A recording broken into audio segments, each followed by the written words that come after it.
Now, for today's lecture, we are going to consider the fungal toxins. Okay, whatever the fungal toxins are there, we are going to see in this particular video. As you know, fungal toxin is a very important topic from the UPSC mains examination point of view. As you may have seen this question in the previous year's question paper, there majority of the time the mycotoxins or the fungal toxins were asked by the UPSC mains examination. Okay, these are nothing but the toxins which are produced by the fungus. Okay, whatever the toxins which are relating with the fungus, we are going to study in this particular video lecture. All right, now see syllabus wise we are here, that is at the fungal toxins. Okay, fungal toxin हम देख रहे हैं और ये आपका paper 1 that is chapter 1 microbiology and the plant pathology का ये portion है. Alright, now let us consider the fungal toxins. The fungal toxins are popularly called as the mycotoxins. Okay, why mycotoxin? Because myco stands for the fungus. Okay, myco का meaning ये होता है fungus और fungi से आने वाले toxin को कहते हैं mycotoxin. Are the diverse range of chemical compounds. ठीक है, ये जो रेंज है इन केमिकल कंपाउंड्स का, जितने भी केमिकल कंपाउंड ये प्रोड्यूस करते हैं as a toxin by this fungus, this shows the very diverse range. That means very type of chemical compound act as a toxin which is produced by the fungus. Okay, fungus जितने भी chemical toxin produce करता है उसकी जो range है वो बहुत wide है. ठीक है, और वाइड रेंज होने की वजह से जो है ये माइकोटॉक्सिन्स जो है ये बहुत पॉपुलरली हर जगह पे मिलते हैं. ठीक है, जहां जहां फंगस ग्रो होते हैं वहां वहां ये माइकोटॉक्सिन्स हमें देखने को मिलते हैं. ठीक है, and majority of the time these mycotoxins are responsible for creating the problems in humans and the other animals as well. See these are the chemical compounds with the different precursors and the pathways in the fungi. ठीक है, fungi में जो precursors होते हैं उनमें जो pathway देखे जाते हैं उन पाथवेज का ये प्रोडक्ट होते हैं. ठीक है, whatever the pathway is there for the fungus, these pathways are responsible for producing this particular toxin. Now, this particular toxin may be helpful for the fungi, but it is quite toxic for the surrounding organisms. ठीक है, जो भी surrounding में organisms होते हैं उस fungi के, वो ऑर्गेनिज्म के लिए वो टॉक्सिक होता है. ठीक है, फंगाई उसे as a secondary metabolite produce करता है. Okay, they are the secondary metabolite. The fungi produce this chemicals as a secondary metabolite. Now why we are calling it as a secondary metabolite? Because there are two class of the metabolites. First is the primary metabolite and second is the secondary metabolite. Now whatever the primary metabolites are there, primary metabolites are required in day to day life in any organism. मतलब अगर कोई भी वहां पे एक organism है और day to day life के लिए वो अपने वहां पे क्या प्रोड्यूस कर रहा है, मेटाबोलाइट प्रोड्यूस कर रहा है, तो ये जो मेटाबोलाइट होते हैं these are called as the primary metabolites. These primary metabolites primarily includes the proteins. ठीक है, वहां पे प्रोटीन्स होते हैं, न्यूक्लिक एसिड्स होते हैं, राइट, कार्बोहाइड्रेट्स होते हैं. तो ये जो सारे कंपाउंड्स है जो डे टू डे बेसिस में किसी भी लिविंग ऑर्गेनिज्म के लाइफ में इंपॉर्टेंट रोल प्ले करते हैं, उन्हें प्राइमरी मेटाबोलाइट बोला जाता है क्योंकि वो डे टू डे बेसिस पे लगता है. ठीक है, वो रोज चाहिए and that is why they are called as the primary metabolite which are needed primarily. Okay, now there is a second class of metabolite which is called as the secondary metabolite. Now secondary metabolite are produce occasionally. ठीक है, ये occasionally किसी भी living organism की body में तैयार हो सकते हैं. ठीक है, चाहे वो प्लांट्स हो या फिर वो बैक्टीरियाज हो या फिर वो फंगाई हो, इनके बॉडीज में सेकेंडरी मेटाबोलाइट्स तैयार होते हैं. But these are produce occasionally, not at the regular day to day basis. Day to day basis पे प्रोड्यूस नहीं होते. These secondary metabolites are produce only when there is a requirement of that particular chemical compound.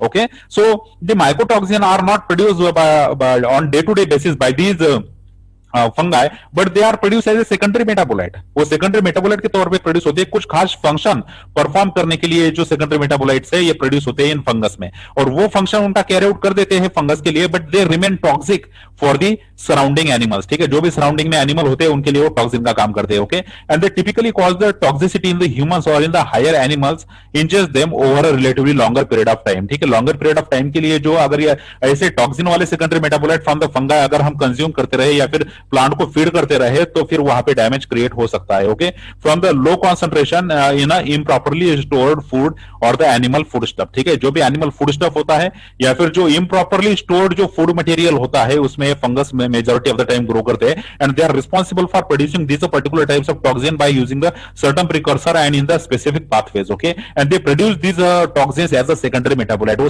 किसी secondary metabolite की तरह उसे produce करते हैं. They not produce them as a primary metabolite because primary metabolites are required in day to day life, while the secondary metabolite are produced occasionally whenever the organism require that chemical compound. The organism tends to produce that chemical compound for doing the certain type of function.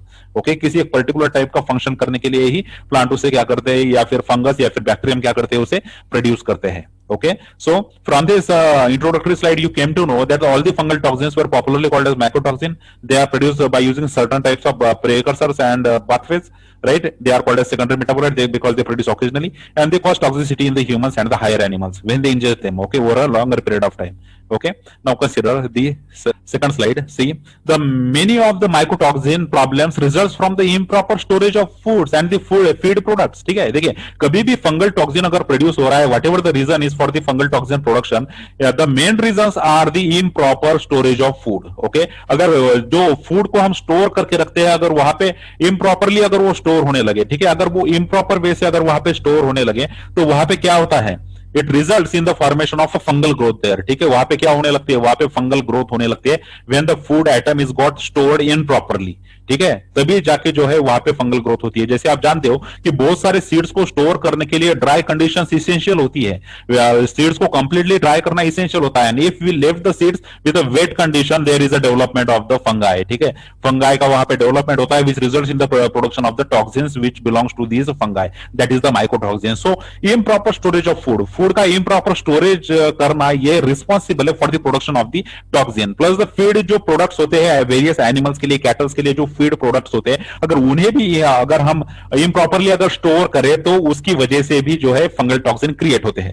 तो एक बात हम कर सकते हैं, what we can do is to store the food item properly and the feed products properly to avoid the production of the fungal toxins. ठीक है, fungal toxin को क्लियरली अवॉइड किया जा सकता है if you properly store our food material and the feed products. Okay, now see, but some species, okay, देखिए ये 100% truth नहीं है, 99% ऐसा हम कर सकते हैं कि अगर वहां पे प्रॉपरली फूड को स्टोर किया जाए तो वहां पे फंगल ग्रोथ को हम रोक सकते हैं. बट यहाँ पे कुछ एक्सेप्शंस है. ओके, देखिए जैसे फ्यूजेरियम का स्पीसीज, ठीक है, आप जानती हो फ्यूजेरियम के बारे में बहुत बार आ चुका है बातों में हमारे. ठीक है, हमारे डिस्कशन में बहुत बार हम डिस्कस कर चुके हैं फ्यूजेरियम के बारे में. Now see, the some Fusarium species grow on the grains of the standing cereal crops. Okay, देखिए मतलब क्रॉप अभी हार्वेस्ट भी नहीं हुआ है. ठीक है, क्रॉप जो है उसको हार्वेस्ट करना बाकी है, और ये जो स्टैंडिंग में जो प्लांट है, ठीक है, उनके ऊपर जो ग्रेन्स आते हैं, इन ग्रेन्स के ऊपर ही ये फ्यूजेरियम के फंगस ग्रो करना शुरू कर देते हैं. अब देखिए, हम एज अ स्टैंडिंग क्रॉप को तो स्टोर करके नहीं रख सकते, हम उसको स्टोर भी नहीं कर सकते, और उसको हम जल्दी हार्वेस्ट भी नहीं कर सकते. राइट, जब तक सीड्स मैच्योरिटी तक नहीं पहुंच जाती या फिर कंप्लीटली ड्राई नहीं हो जाती, तब तक हम उसे हार्वेस्ट नहीं कर सकते. लेकिन ये जो फ्यूजेरियम का जो स्पीसीज है, ये फंगस ये प्लांट्स के ग्रेन्स पे तभी से ग्रो करने लगता है जब ये सीरियल क्या है, स्टैंडिंग पोजीशन में, वहां पे in the wet field condition. ठीक है, क्योंकि फील्ड में ऐसा होता है, बहुत बार वेट फील्ड होती है, क्योंकि एग्रीकल्चर में कॉन्स्टेंटली वाटर प्रोवाइड हमें करना पड़ता है. तो वाटर प्रोवाइड करने की वजह से वेट कंडीशन वहां पे क्रिएट होती है, और इन सीरियल क्रॉप्स पे जो है ये फ्यूजेरियम के स्पीसीज ग्रो करने लगते हैं. Okay, and they can produce the mycotoxin before the grains are harvested. ठीक है, ग्रेन्स इससे पहले हार्वेस्ट हो, उससे पहले ही माइकोटॉक्सिन वहां पे प्रोड्यूस कर दिया जाता है. Okay, so that means these grains are now the carriers of the mycotoxins. ठीक है, चलिए अगर स्टोरेज की बात होती तो हम प्रॉपर वहां पे केयर लेके स्टोरेज करते, तो वहां पे फंगस जो है ग्रो नहीं होता. ठीक है, वहां पे क्या ग्रो नहीं होता, वहां पे फंगस ग्रो नहीं होता. लेकिन फंगस ग्रो स्टैंडिंग क्रॉप पे भी हो सकता है. ठीक है, ये एक्सेप्शंस हम देख रहे हैं. ठीक है, whatever the exceptions are there, the exception example for this exception is a Fusarium. This Fusarium species of the fungi grow on the standing cereal crops. Okay, जब तक ग्रेन हार्वेस्ट भी नहीं हुए और इन ग्रेन से जो है वहां पे पर्टिकुलरली कुछ ड्राइनेस भी नहीं आई है, और वेट कंडीशन में फंगस उस पे ग्रो होते जा रहे हैं, और mycotoxin at the same time produce भी कर रहे हैं. ठीक है, तो ये एक्सेप्शन हो गया इस केस में. ओके, तो चलिए बात करते हैं कि कौन कौन से टॉक्सिन प्रोड्यूस होते हैं. ठीक है, इस लेक्चर में ये जो स्लाइड होगा ये सबसे इंपॉर्टेंट होगा, क्योंकि आपको ये स्लाइड से समझ में आता है कि यहाँ पे आपको 7 ऐसे फंगल टॉक्सिन दिए गए हैं जो डिफरेंट स्पीसीज ऑफ फंगस उसे प्रोड्यूस करती है, और वो किस फूड पे ग्रो होती है और उसका इफेक्ट क्या है. ठीक है, देखिए ये जो चार्ट है ये बहुत इंपॉर्टेंट होगा आपके जो यूपीएससी मेंस का जो आंसर होगा. इस यूपीएससी मेंस के आंसर में आपको ये एग्जांपल्स लिखने के लिए बहुत इंपॉर्टेंट रहेगा. ठीक है, अब देखिए जनरल जो यूपीएससी का क्वेश्चन होता है वो माइकोटॉक्सिन पे या फिर फंगल टॉक्सिन पे होता है. तो ठीक है, तो आप कोई भी एग्जांपल आप वहां पे मेंशन कर सकते हो, उसका इफेक्ट मेंशन कर सकते हो, किस फूड पे वो ग्रो करता है उसे आप मेंशन कर सकते हो. Okay, now consider them one by one. See, first जो टॉक्सिन है fungal toxin, it's called ergot alkaloids. ठीक है, ये एर्गट अल्कलॉइड्स जो होते हैं इसे कौन सा फंगस प्रोड्यूस करता है, इट्स कॉल्ड क्लेविसेस परप्यूरिया. ठीक है, क्लेविसेस परप्यूरिया जो है फंगस इसे प्रोड्यूस करता है, और ये सीरियल्स पे और ग्रासेस पे ग्रो करता है ये फंगस, और इसका न्यूरोटॉक्सिक इफेक्ट होता है. ठीक है, तो इरगल अल्कोलॉइड एक ऐसे फंगल टॉक्सिन्स है जिसे क्लाविसेप्स परप्यूरिया प्रोड्यूस करता है। ये सीरियल्स और ग्रासेस पे ग्रो होते हैं और ये न्यूरोटॉक्सिक इफेक्ट दिखाते हैं। उसी तरह से जो अल्फा टॉक्सिन्स होते हैं, ये एस्परगिलस फ्लेवस एंड एस्परगिलस पैरासिटिकस, ये जो स्पीसीज है एस्परगिलस की, ये प्रोड्यूस करते हैं और ये पीनट्स और ऑयल सीड पे ग्रो करते हैं। ठीक है, कौन से प्लांट पे ग्रो करते हैं? जो ग्राउंड नट होते हैं, जो ऑयल सीड होते हैं, या फिर जो ऑयल प्रोड्यूसिंग जो प्लांट्स होते हैं मेजोरिटी ऑफ द टाइम, उन पे ये ग्रो करते हैं और इनमें जो है नेफ्रोटॉक्सिक और जो हिपेटोकार्सिनोमास का इनका इफेक्ट होता है। ठीक है ना, उसके बाद जो थर्ड टॉक्सिन है, इट्स कॉल्ड स्पोरिडेस्मीन। ठीक है, और सबसे इंपॉर्टेंट आप जैसे जानते हो कि our topic name is the fungal toxin, so you have to remember all the names of the toxins which is produced by the fungus. Okay, तो फंगस जो भी टॉक्सिन प्रोड्यूस करता है उसके नाम आपको क्लियरली पता होने चाहिए। ठीक है, जैसे अल्कलॉइड हो गया, अल्फा टॉक्सिन हो गया, स्पोरिडेस्मीन हो गया। Now this sporidesmin is produced by the Pithomyces chartarum. ठीक है, ये घास पे ग्रो करता है और ये जो फेशियल एक्जिमा जो होता है शिप का और कैटल का, उसके लिए ये रिस्पॉन्सिबल होता है। उसके बाद जो फोर्थ ये है फंगल टॉक्सिन, इट्स कॉल्ड पिट्यूलिन। ये जो पिट्यूलिन है, ये पेनिसिलियम के स्पीसीज है, इसको प्रोड्यूस करते हैं। उसके साथ साथ एस्परगिलस के स्पीसीज भी उसको प्रोड्यूस करते हैं और ये एप्पल पे ग्रो करता है। ठीक है, जो भी रोटिंग एप्पल होता है इस पे ये फंगस ग्रो करते हैं और ये पिट्यूलिन नाम का माइकोटॉक्सिन प्रोड्यूस करते हैं, जो रिस्पॉन्सिबल होते हैं for the contact oedema and the haemorrhage. ठीक है, हिमरेज के लिए और एडेमा के लिए ये क्या होता है? रिस्पॉन्सिबल होता है ये पर्टिकुलर टॉक्सिन। उसके बाद जो फिफ्थ टॉक्सिन है fungal, it is called as the fumonisins. ठीक है, ये जो फ्यूजेरियम की स्पीसीज है, ये इसको प्रोड्यूस करती है और ये मेथ्स पे ग्रो करते हैं पर्टिकुलरली। ठीक है, और ये ह्यूमन इसोफेजियल कैंसर के लिए रिस्पॉन्सिबल यहाँ पे होता है। ओके, उसके बाद देखिए एक यहाँ पे फंगल टॉक्सिन स्पेशली दिया गया है, इट्स कॉल्ड एज दी रिक्विफोर्टिन। ठीक है, ये जो रिक्विफोर्टिन होती है, ये पेनिसिलियम रिक्विफोर्टी पे ग्रो करता है। ठीक है, आप जानती हो कि ये फेमस चीज बनाने के लिए ये काम में आता है। ठीक है, ये फंगस, तो ये जो रिक्विफोर्ट चीज होता है इस पे ग्रो करता है और अब तक उसका जो ह्यूमन ऐसा कहा जाता है कि ये जनरल टॉक्सिन है, लेकिन ह्यूमन पे उसका क्या इंपैक्ट होता है वो अब तक वहां पे डिटेल में पता नहीं चला है। ठीक है, तो इसलिए वहां पे वो ब्लैंक छोड़ा है। लेकिन ये जो रिक्विफोर्टिन होता है, which is coming from the roqueforti Penicillium species, वो चीज पे ग्रो करता है। ठीक है, और ये एक जनरल टॉक्सिन है। उसके बाद जो सेवंथ है, it's called as the ochratoxin A. It is produced by the Aspergillus and Penicillium species और ये कॉफी पे ग्रो होता है। ठीक है, और ये बाल्कन एंडेमिक न्यूरोपैथी के लिए जो क्या होता है, नेफ्रोपैथी के लिए क्या होता है? रिस्पॉन्सिबल होता है।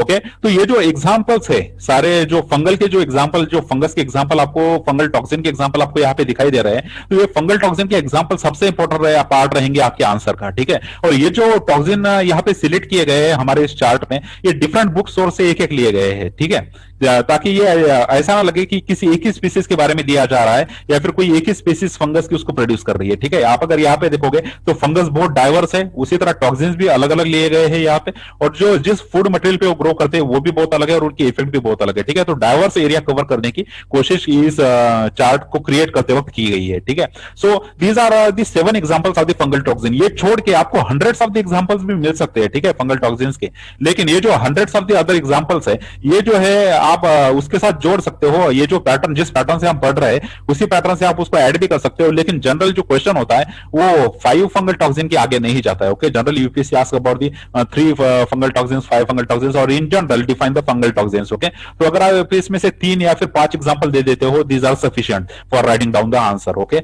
With their respective fungi and on which food they grow and which type of effect they show. Okay, अगर इतना जोड़ दिया जाए तो आप क्लियरली फिर वहां पे ये एक्सप्लेन कर सकते हो। Alright, now consider them one by one. देखिए, सबसे पहले हमने चार्ट में देखा था कि वहां पे एक इरगेट अल्कलॉइड है। ठीक है, ये जो इरगेट अल्कलॉइड है इसके बारे में सबसे पहले बात कर लेते हैं। देखिए, the Claviceps purpurea produces the sclerotia that develops in place of the grain in the infected cereals. देखिए, यहाँ पे इसका ग्रोथ कैसे होता है? देखिए, ये जो पर्टिकुलर फंगस है which is responsible for producing the ergot alkaloid which is called as the Claviceps purpurea, it first produces the sclerotia. ठीक है, नाम याद रखना है। सबसे पहले वो कौन सा स्ट्रक्चर प्रोड्यूस करते हैं? They produce the sclerotia which develops in place of the grain in the infected cereals. ठीक है, जो भी इन्फेक्टेड सीरियल्स होते हैं या फिर जो ग्रासेस होते हैं, वो ग्रेन की जगह ये फंगस वहां पे ग्रो करता है। दैट इज ये स्क्लेरोशिया जो स्ट्रक्चर है वहां पे ग्रो करता है। Then this sclerotia is also called as the ergots. ठीक है, ये जो स्क्लेरोशिया होता है इसको इरगॉट भी बोला जाता है, इसलिए इसको इरगॉट अल्कलॉइड कलेक्टिवली नाम दिया गया है। Now it falls on the ground. ठीक है, ये ग्राउंड पे नीचे गिर जाता है, ग्राउंड पे फॉल करता है, नीचे गिर जाता है and it over winter near the soil surface. ठीक है, फिर सॉइल सरफेस में ये ओवर विंटर करता है, मतलब पूरा विंटर सीजन कैरी आउट कर लेता है on the soil itself. Okay, while in the next summer they produce the minute fruiting bodies resembling the drumstick which contains the many perithecia that release the ascospores. Now see the cycle. देखिए, सबसे पहले क्या produce हुआ था? वहां पे स्क्लेरोशिया produce हुए थे। अब ये जो स्क्लेरोशिया प्रोड्यूस हुए थे, इंस्टेड ऑफ ग्रेन वहां पे प्रोड्यूस हुए थे ग्रासेस में या फिर सीरियल में। अब ये जो स्क्लेरोशिया है ये अपना ग्रोथ पूरा करने के बाद जो फॉल ऑफ कर जाता है और ग्राउंड पे गिरता है, ठीक है, और ग्राउंड पे ये ओवर विंटर कर लेता है, वहीं पे रहता है, और नेक्स्ट समर में ये क्या करता है, ये फ्रूटिंग बॉडीज क्रिएट करता है। इन फ्रूटिंग बॉडीज को बोला जाता है पेरिथेसिया, ठीक है।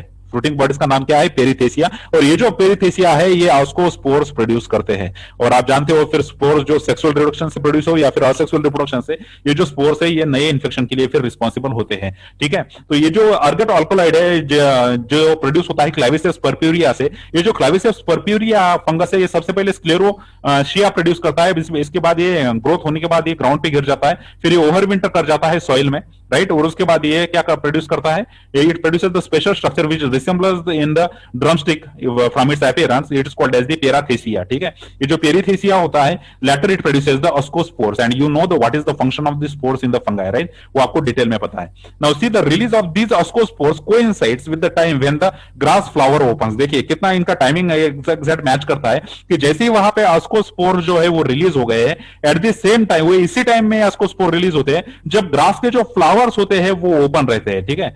ये ग्रास के फ्लावर जो होते हैं ये पॉलिनेशन के लिए ओपन हो जाते हैं, और जब ओपन होते हैं उसी समय ये ऑस्कोस्पोर प्रोड्यूस होते हैं so that the fungus can infect the developing ovary, ठीक है। जैसे आप जानते हो यहाँ पे फीमेल फ्लावर आप देख रहे हो, यहाँ पे इनसाइड अगर फ्लावर ओपन है तो ऊपर स्टिग्मा, फिर ये स्टाइल और फिर ये ओवरी, ऐसा स्ट्रक्चर ये होता है। तो ये जो ऑस्कोस्पोर है सीधे जाके ये ओवरी पे लैंड करते हैं and it infects the ovary, ठीक है। ये ओवरी को क्या करते हैं, डेवलपिंग ओवरी को क्या कर देते हैं, इन्फेक्ट कर देते हैं and then they develops into the new sclerotia, ठीक है। फिर नए स्क्लेरोशियम बनाना ये शुरू कर देते हैं। इसका मतलब इनका नया जनरेशन फिर उस ओवरी पे आने लगता है, okay, to repeat its life cycle, ठीक है। जो भी उसका लाइफ साइकिल जो हमने प्रीवियस स्लाइड में देखा, वो उस लाइफ साइकिल को रिपीट करने के लिए जो है ये स्क्लेरोशियम फिर से वहां से ग्रोथ उसकी चल पड़ती है, okay.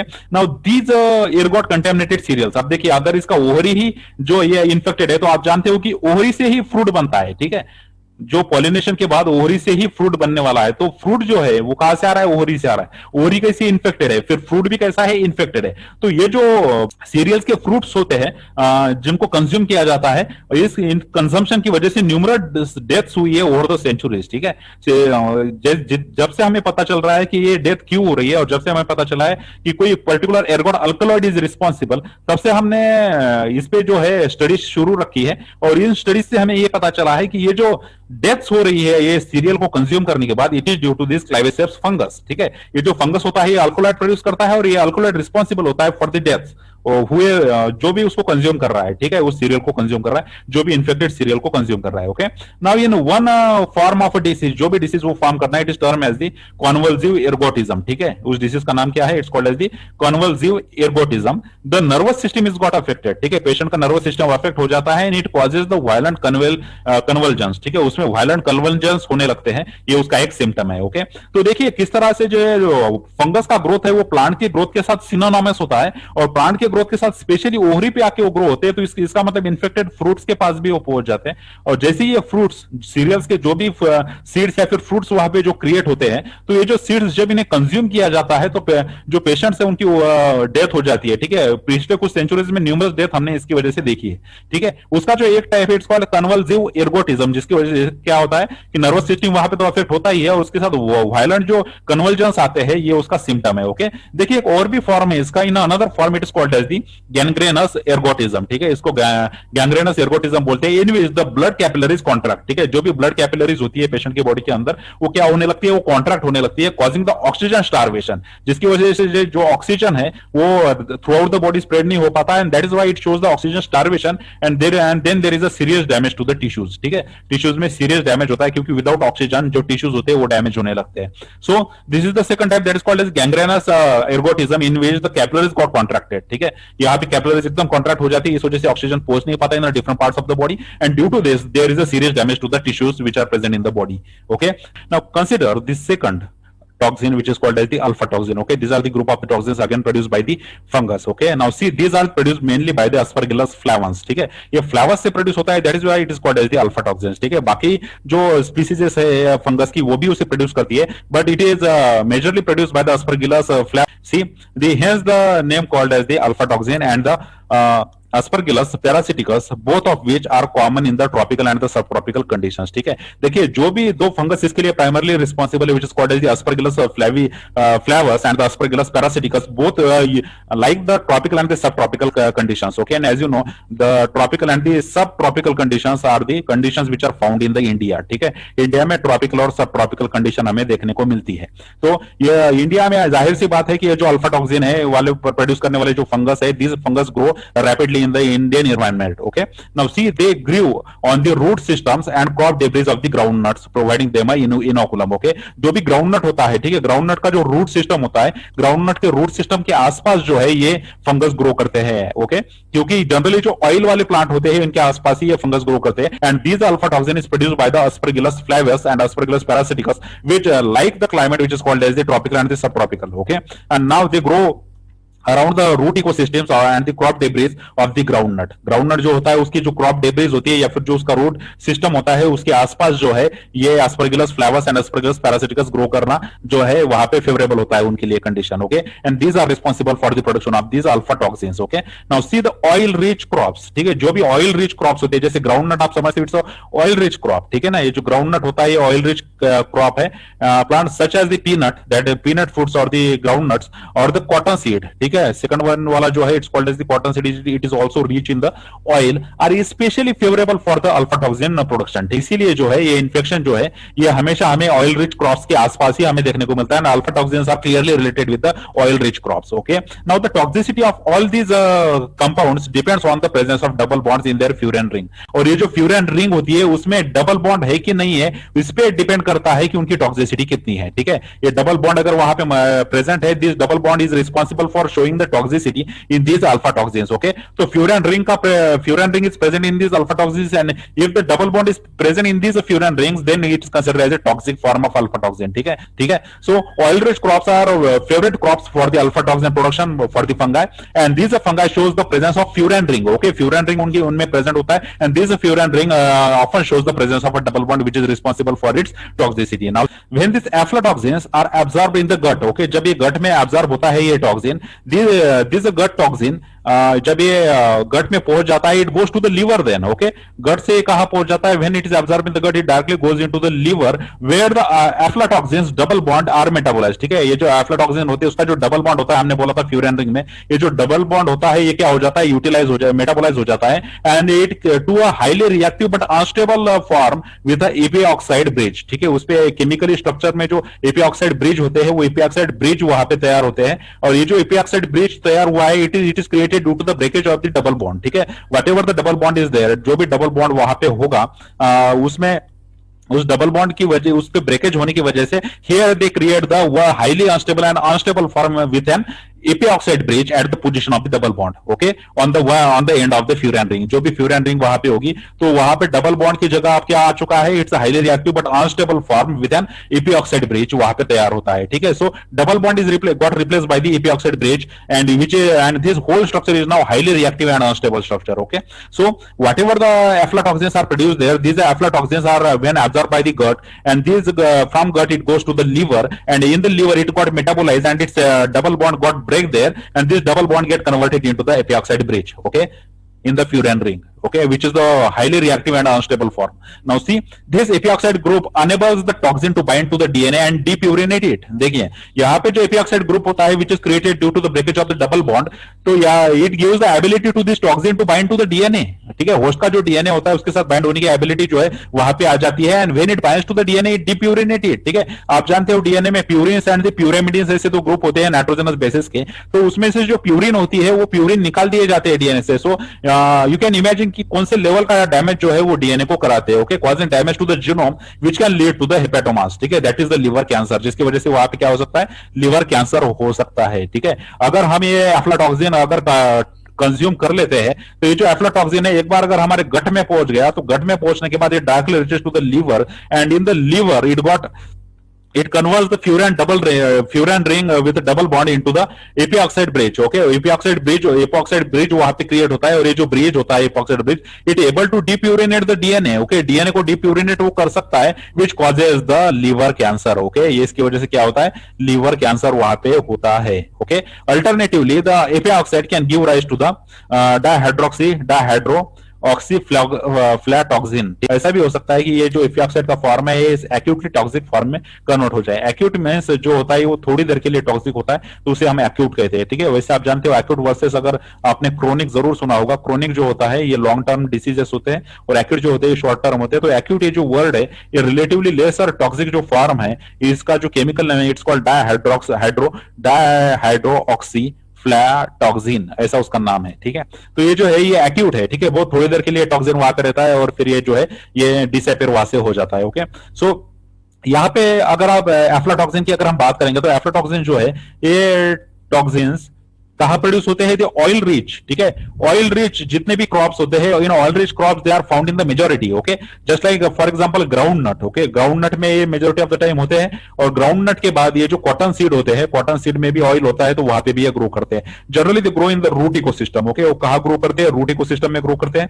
And when these alpha toxins were consumed by the humans, they go into the gut, and from gut it go to the liver. In the liver, the furan ring, which contains the double bond, this bond is got get metabolized, and it converts into epoxide group, and this epoxide group gives this molecular ability to attach itself to the DNA and depurinate it. Okay, और जैसे depurinate होता है, वहां पे liver cancer का जो है chances वहां पे बढ़ जाते हैं. It causes the liver cancer. Okay, the third toxin was the sporidesmin. Okay, जो sporidesmin है, it's a third toxin.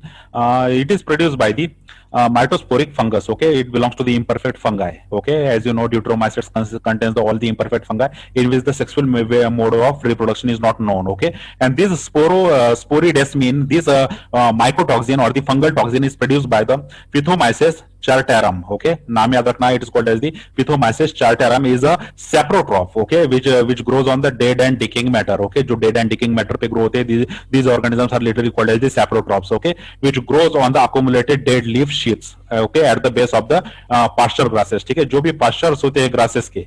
ठीक है, आप जानते हो कि जो कैटल जो होते हैं कैसे फीड करते हैं pastures पे, जो ग्रास के pastures होते हैं, इन pastures पे जो भी लीफ की शीट होगी, जो भी लीफ डेड लीफ शीट वहां पे होगी, इस डेड लीफ पे जो है ये फंगस ग्रो करता है as a saprotroph. Okay, that means living on the dead and decaying matter. Okay, तो लीफ शीट जो होती है, जो अकोमुलेटेड लीफ शीट्स होती है ऑन दी पास्चर्स, जो भी ग्रास पास्चर्स होते हैं, जो हाई डिस्टेंस वाले ग्राउंड्स होते हैं जिनमें बस ग्रास ही उगती है. ठीक है, तो उन्हें पास्चर्स बोला जाता है. दीज पास्चर्स, ठीक है, ये जो पास्चर्स होते हैं contains the fungus which is called as the pithomyces chartarum. Okay, now it causes the condition called as the facial eczema in the sheep and cattle. ठीक है, जो sheeps होते हैं और जो cattles होते हैं, cattles में ये facial eczema cause करता है. Okay, what is the name of the this is called as the facial eczema in the sheep and cattle, and you know why what is the reason? Because all the sheep and the cattles prefer to feed in the grass pastures. ठीक है, जो भी grass pastures होते हैं, इन grass pastures पे जो है ये cattles या फिर जो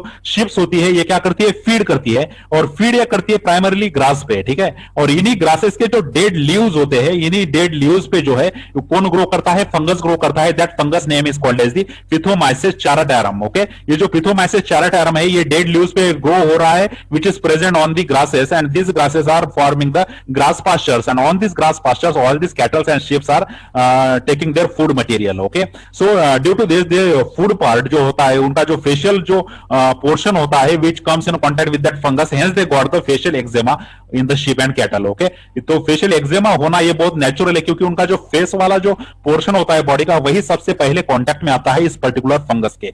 ओके, तो आपको याद रखना है sporidesmin, this fungal toxin is produced by the imperfect fungi which is called as the pithomyces chartarum. Now this pithomyces chartarum is a saprotroph. ठीक है, ये क्या है? सैप्रोट्रॉफ है, which literally means it grow on the dead and decaying matter. ठीक है, and dead matter वहां पे ग्रास पास्चर में किसका होता है? Leaves which are dead. Okay, which are leaves which are coming from the grasses which are dead, on which this disease or say this fungi is growing, and this fungi is produce the sporidesmin, and now these sporidesmins come directly in the facial part of the cattle and sheep, and due to this it causes the facial eczema in the sheep and cattle. Okay, इस वजह से ये क्या cause करता है? facial eczema cause करता है. Alright, now see the conspicuous symptoms are seen as a blistering sores, ठीक है, ब्लिस्टरिंग सोर्स वहां पे दिखते हैं on one part of the body such as face और द ओडर्स, ओके। ये जो उडर्स होते हैं these are nothing but the mammary glands in the female sheep, ठीक है, जो फीमेल शिप्स होते हैं उनकी जो मेमोरी ग्लैंड्स होते हैं उनको उडर्स बोलते हैं, ठीक है। Face and the udder part जो होते हैं उनमें जो है ब्लिस्टरिंग सोर्स वहां पे दिखाई देते हैं, this is the primary symptom, this is the conspicuous symptom, that is the symptom first observable is the blistering sores on the face part and the udder part of the infected sheep, okay, that are expose to the sunlight, ठीक है, ये sunlight से जो expose होते हैं। Now however this is not a primary symptom, ठीक है, ये कोई प्राइमरी सिम्टम नहीं है, ठीक है, और भी वहां पे सिम्टम्स होते हैं। The primary cause is the mycotoxin, कौन सा mycotoxin, which is called as sporidesmin. जो स्पोरोडेस्मिन होता है ये प्राइमरली रिस्पॉन्सिबल होता है for giving this facial eczema in the sheep, ठीक है। ये जो स्पोरोडेस्मिन है आप जानते हो कि अभी हमने फंगस डिस्कस किया which belongs to the imperfect fungi.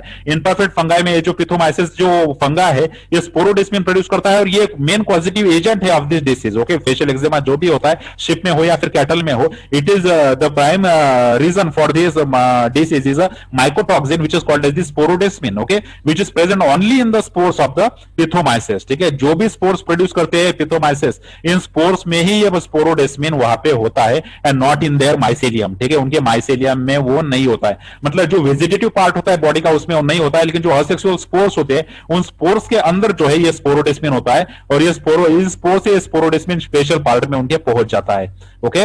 Now see जो यहाँ पे जो फंगल टॉक्सिन हम डिस्कस कर रहे हैं, that fungal toxin is called as the sporidesmin, okay. This sporidesmin is coming from the pithomyces, जो फंगा है इनपरफेक्ट फंगा है उससे आ रहा है और एक ग्रास पे ग्रो करता है, ठीक है। ये कहां ग्रो करता है? ग्रास पे, और ग्रास पास्चर पे ही जो कैटल्स होते हैं और जो शिप्स होते हैं वो फीड करती है और इस वजह से फेशियल पार्ट जो है वो पहले कांटेक्ट में आ जाता है इस फंगस के। लेकिन फंगस में भी माइसिलियम पे वो ग्रो नहीं करता है, okay. Mycelium does not have sporidesmin content.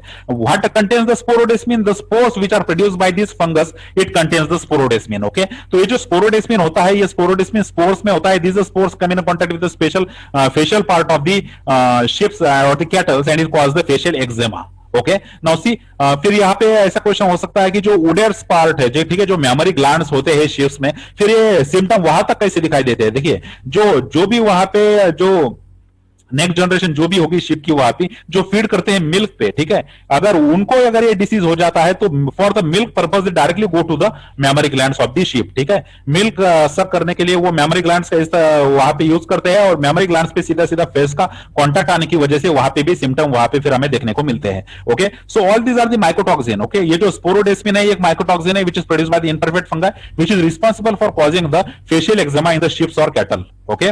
Now the toxin is ingested when the animal graze on the pastures where the fungus is sporulating, ठीक है। देखिए ये जो फंगस होता है, ये फंगस जब ये जो टॉक्सिन जो प्रोड्यूस कर रहा है ये स्पोर्स जब इसे इंजेस्ट करते हैं कैटल या फिर शीप, तभी ये होता है जब वो स्पोरुलेट हो रहा होता है, leading to the necrosis of the liver. Liver के अंदर वहां पे क्या होने लगता है? फिर नेक्रोसिस होने लगता है। और आप जानते हैं what is the meaning of the necrosis? Necrosis is the death of tissue, ठीक है। टिश्यू का क्या होने लगता है? वहां पे डेथ होने लगता है और टिश्यू का डेथ जैसे ही लीवर में होने लगता है तो वहां पे कॉम्प्लिकेशन तैयार होते हैं। उसके बाद लीवर की क्लियरिंग भी होती है, जस्ट लाइक स्कैर्स तैयार हो जाते हैं लीवर के ऊपर and there is a partial blockage of the bile duct, okay. Bile duct जो होती है आप जानते हो कि बाइल डक्ट कितना इंपॉर्टेंट फंक्शन प्ले करती है in the higher animals metabolism, ठीक है। हायर एनिमल का जो भी मेटाबॉलिज्म चलता है वो बाइल डक्ट के बगैर नहीं चल सकता। It also block the bile duct so that the partial breakdown product of the chlorophyll accumulate in the blood. ये जो क्लोरोफिल होता है कंप्लीटली डाइजेस्ट नहीं हो पाता and it is partially digested chlorophyll molecule then got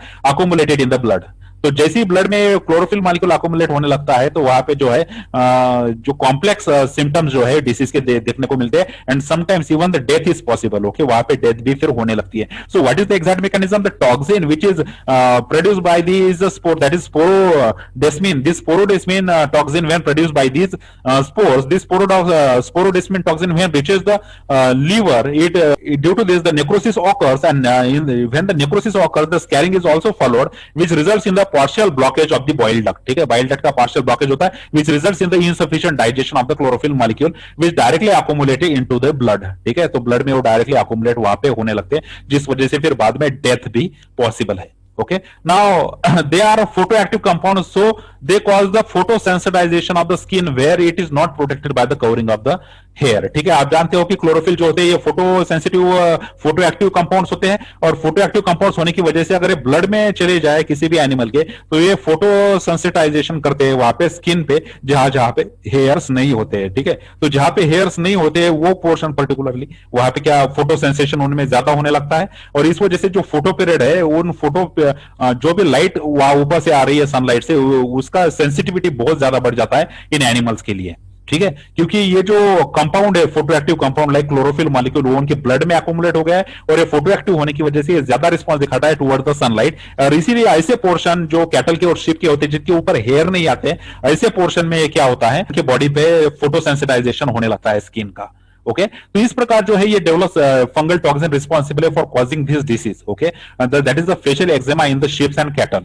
okay, so our next toxin is called as the patulin, ठीक है। जो फोर्थ टॉक्सिन हम डिस्कस कर रहे हैं fungal toxin, it is called as the patulin toxin. Okay, now it is a small simple metabolite, okay, which is produced mainly by the species of penicillium and aspergillus। Okay, whatever the penicillium and aspergillus species are there, these are responsible for the production of this पिट्यूलिन compound। Okay, ये simple है, small metabolite होता है which is produced by the fungus which belongs to the penicillium or the aspergillus, now including the common apple rot fungus called as the penicillium expansum। ठीक है, ये जो Apple का rot fungus है, क्योंकि Apple में जो रॉटिंग होती है उसके लिए रिस्पॉन्सिबल होता है this fungus, and this fungus is called as the penicillium expansum. Okay, this penicillium expansum is primarily responsible for the production of the patulin which is the toxic substance. Okay, एक mycotoxin है, it is a toxic substance which is produced by the penicillium expansum and it found in the apple rot, and that is why it is directly comes in contact with the humans. Okay, humans के contact में mycotoxin क्यों आता है? Because these infected apples sometimes are eaten by the humans as well। ठीक है, तो इस वजह से जो है ये माइकोटॉक्सिन सीधे सीधे ह्यूमन बॉडी में भी रीच करता है। Okay,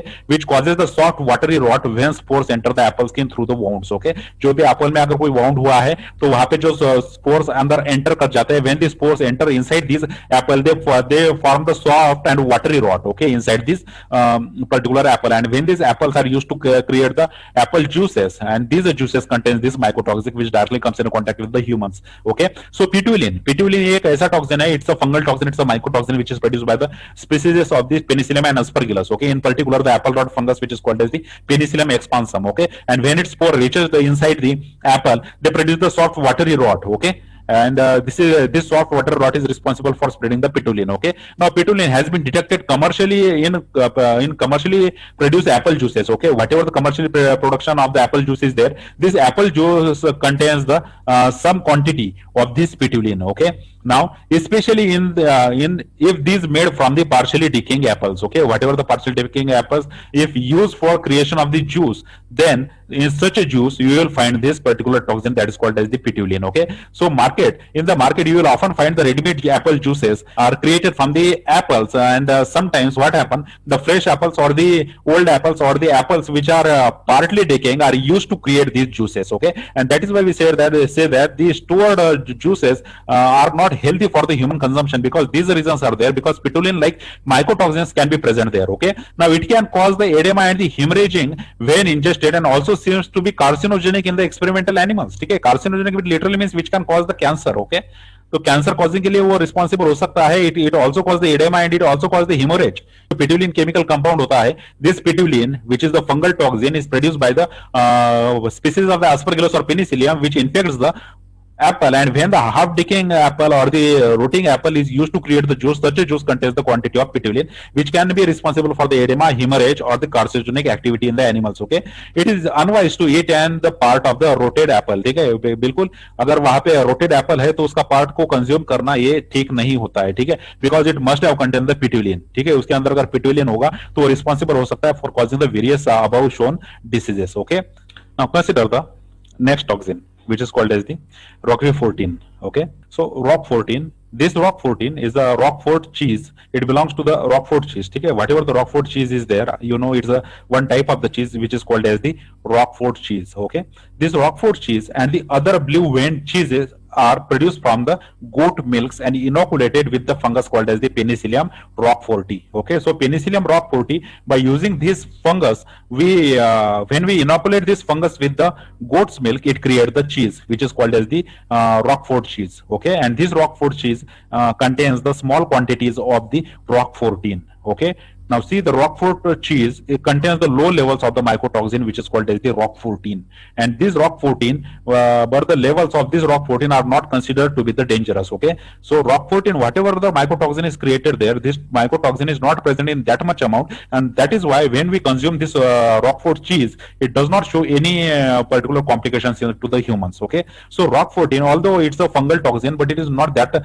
it is present in a very low quantity, and that is why it does not cause any type of the symptoms in the humans. Okay, so what is important from the examination point of view here, that you should remember the Penicillium roqueforti name, and this Penicillium roqueforti fungus, which is used to create the Roquefort cheese, is responsible for the production of Roquefortin mycotoxin. But due to the low concentration of this Roquefortin toxin, it is not hazardous to the humans. Okay, तो ये hazardous नहीं होता है, and that's why it is safe to eat the Roquefort cheese. Okay, now see the next fungal toxin is the orchatoxin A. Okay, so orchatoxin A, this compound is produced by the numerous species of the Aspergillus and Penicillium. ठीक है, Aspergillus और Penicillium के जो ये होते हैं fungus, ये produces the orchatoxin A, and especially the Penicillium verrucosum जो fungus है, it responsible for production of this orchatoxin A. Okay, which is common on the cereals in the temperate climate, right? They also found on the berries. Okay, जो coffee berries होती है, coffee berries पे भी ये बहुत commonly हमें देखने को मिलता है. आप यहाँ देख रहे हो